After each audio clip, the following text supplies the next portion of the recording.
got a question from a diver asking whether it's safe to dive with low platelets. They've been diagnosed by low platelets. Let's explore the issues related to that together.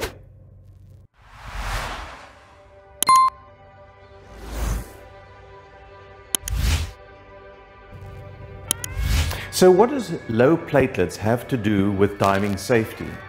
Well, first of all, one needs to consider the reason for low platelets.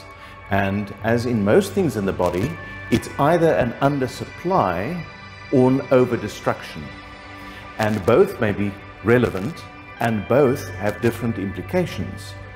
Now, if it is a production problem, this is usually because of some disease, illness or disorder in the bone marrow that affects the megakaryocytes, which are the large cells from which platelets break off and fragment and form the little platelets in blood that actually prevent bleeding.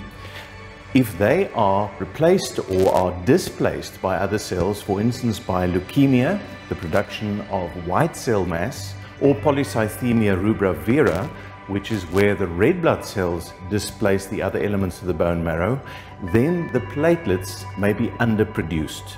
So there's a potential malignancy or overgrowth related problem. The other side of it, there may be an overly destructive process. In other words, the platelets are consumed because they are overutilized within the body to avert bleeding conditions, bleeding disorders, etc.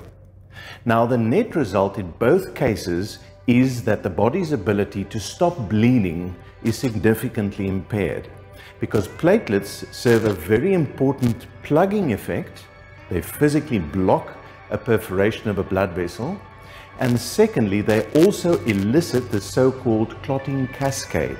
In other words, the proteins in the blood that respond almost like dominoes in developing a net called fibrin that also causes a clot.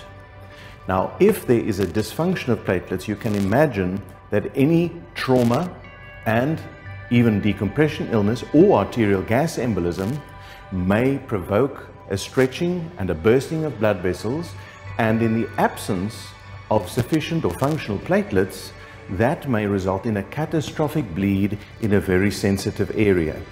So we would firstly need to quantify how severe the low platelet condition is.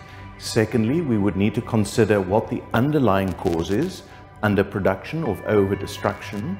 And thirdly, we would need to determine whether the underlying condition or even the treatment that might be given for the condition would be compatible with diving.